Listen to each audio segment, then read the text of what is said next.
Chapitre 5. Les oiseaux. Ce qui peut vous arriver de pire après avoir été mis KO, c'est de vous réveiller. Ça ne ressemble en rien à un réveil ordinaire. Vous ouvrez les yeux, mais vous ne voyez rien. Vous avez mal à la tête et l'impression que quelqu'un s'est servi de votre langue pour essuyer la vaisselle. 5 minutes après avoir ouvert les yeux, je trouvais la force de bouger le cou. J'ignorais quelle mixture Waverly avait versée dans nos verres, mais elle était puissante. J'étais allongé sur la banquette, dans le bureau de Tim. Un bulldog grognait, assis derrière le bureau. Je fermais un œil pour mieux voir. Ce n'était pas un bulldog, c'était Tim. Il ronflait. Depuis combien de temps étions-nous là? J'avançais en titubant jusqu'à la fenêtre pour aérer la pièce. Mais il faisait tellement chaud que ce fut comme si l'air décidait de rester à l'extérieur. Le soleil me frappa entre les deux yeux, comme un énorme point jaune.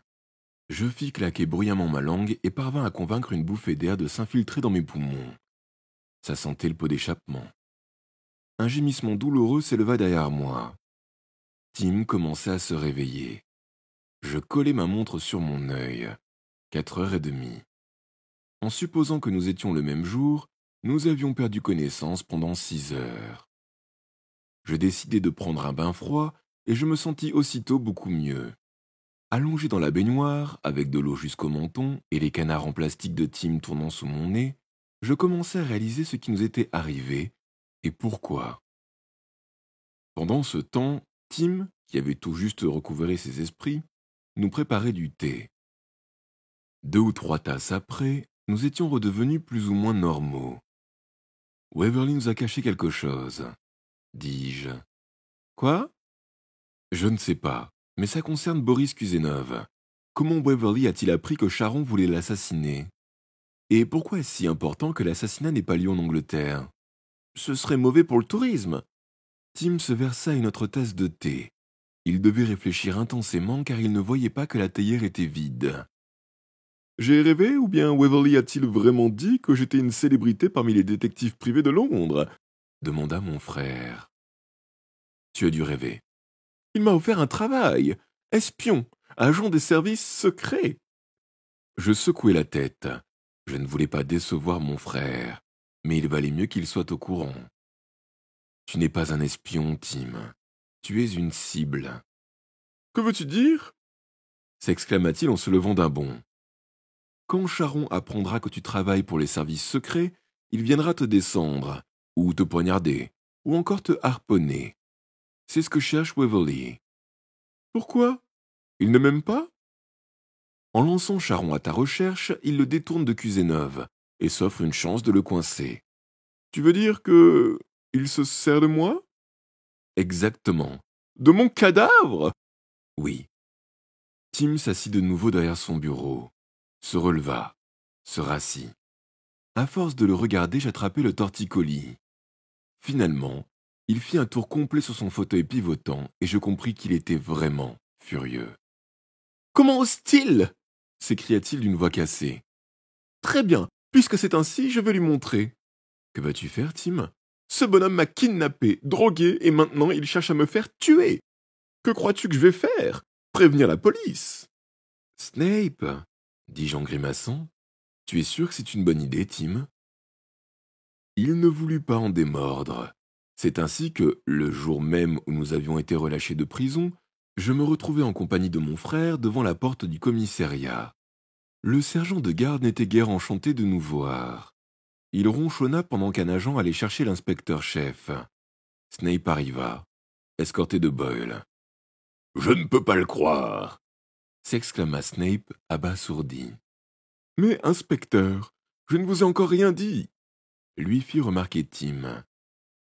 Tim lui raconta donc notre histoire, la chambre d'hôtel, les agents des services secrets, la balade en taxi, Kelly Street, Waverly et tout le reste. Snape l'écouta sans l'interrompre. Pourtant, j'eus l'impression qu'il ne prenait pas mon frère au sérieux. Peut-être à cause de sa façon de tapoter la table avec ses ongles en regardant par la fenêtre, ou à cause des rires silencieux qui le secouaient parfois.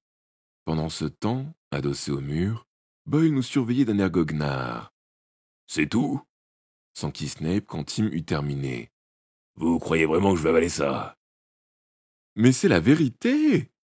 protesta Tim. « Dis-lui, Nick !»« Oui, c'est la vérité, » dis-je. Que pouvais-je dire d'autre? Snape réfléchit un instant.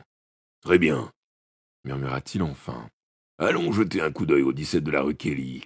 Mais je vous préviens, Diamant. » Snape nous conduisit à Covent Garden. Boyle sur le siège avant, Tim et moi à l'arrière. Mais l'angoisse me saisit avant même d'atteindre l'opéra.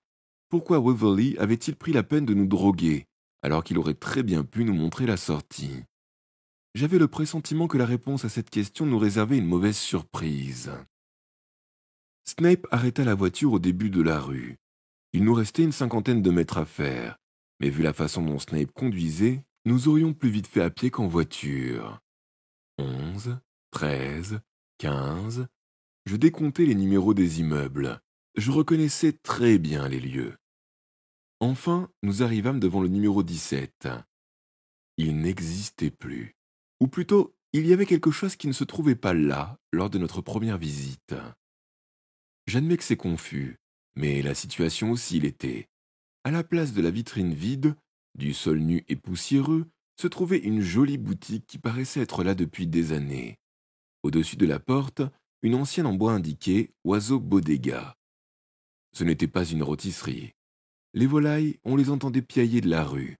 Perruches, canaris et bien d'autres variétés de bêtes à plumes. « Bonjour » lança une voix. C'était un perroquet. Tim s'était également rendu compte de la métamorphose. « Attendez » s'écria-t-il d'une voix suraiguë, qui n'était pas sans rappeler celle des perruches. « Ces oiseaux-là n'étaient pas là ?»« Alors, comment sont-ils arrivés d'après vous ?» ironisa Snape. « Par la voie des airs ?»« Je n'en sais rien !» Nous entrâmes dans le magasin. L'ouverture de la porte déclenchait une de ces anciennes clochettes accrochées à une ficelle, bien sûr absente lors de notre première visite. Je regardais la porte qui menait à l'escalier.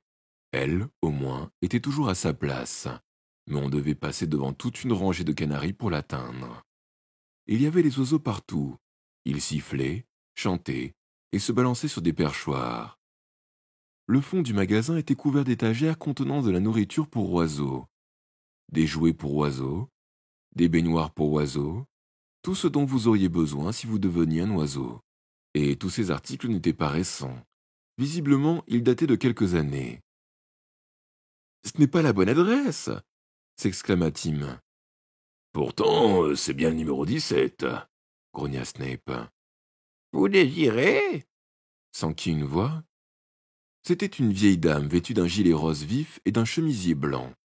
Elle était petite, les yeux noirs et le nez pointu comme un bec. Avec quelques plumes, on l'aurait prise pour un oiseau. Elle avait contourné le comptoir à pas feutrés et caressait un grand perroquet bleu de ses doigts minces et recourbés. « Vous êtes la patronne ?» demanda Snape. « Oui, je suis Madame Bodega » répondit la vieille dame d'une voix haut perchée. « Depuis quand tenez-vous ce magasin ?» Madame Bodega se mit à compter sur ses doigts. « Laissez-moi réfléchir. J'ai ouvert le magasin 2 ans avant la mort de mon mari, qui est décédé il y a 8 ans. Il est mort d'un coup de bec, voyez-vous. Les oiseaux l'adoraient, mais ils n'ont pas le sens de la mesure. 8 ans plus 2 ans, ça fait donc 10 ans. C'est ça, 10 ans en tout. » Je savais qu'elle mentait, qu'elle jouait la comédie. Mais je dois admettre que c'était une excellente actrice. Elle titilla un des perroquets qui se balançait sur son perchoir en lissant ses plumes. « Voici Hercule !» reprit Madame Bodega. « C'était le préféré de mon mari. » Amusé, Boyle tendit le doigt. Le perroquet poussa un cri et le pinça. « Vous cherchez quelque chose de particulier ?» demanda la vieille dame. J'inclinai un petit plateau en plastique posé sous une cage. Il était plein de vers qui grouillaient dans du sable. « Oui, dis-je. Je prendrais bien un de ces asticots, pour Boyle. »« Ils ne sont pas à vendre, » répondit Madame Bodega de sa petite voix. « C'est pour les cacatoès. » Elle se tourna vers Snape. « Vous désirez un oiseau pour votre petit garçon ?»« Il n'est pas mon... » Snape était sur le point d'exploser, mais il reprit son calme. « Vous dites que vous êtes ici depuis 10 ans. »« En effet. » Alors ?» gronda Snape en se tournant vers Tim. Depuis l'instant où il était entré dans le magasin, Tim semblait paralysé. Les 2 pieds collés au sol, il ouvrait et fermait la bouche comme s'il attendait qu'on le nourrisse de vers de terre. Je lui donnai un coup de coude. Il ne réagit pas. Puis un deuxième, plus violent. « Cette femme ment !» s'écria-t-il enfin. « La boutique était vide. Dis-lui, Nick. » Je sentais que c'était une perte de temps, mais j'essayais quand même. « Tout ça est de la mise en scène, inspecteur. Le magasin n'était pas là ce matin, ni Madame Bodega. C'est une actrice. »« Une actrice ?» s'exclama celle-ci. « Je ne suis pas une actrice. Qui êtes-vous? Que voulez-vous ?» Boyle retira son doigt endolori de sa bouche pour dire « Donnez-moi 5 minutes, chef. 5 petites minutes tout seul avec eux. »« Non, Boyle, » soupira Snape. « 5 minutes avec ce satané perroquet, alors ?»« Non !»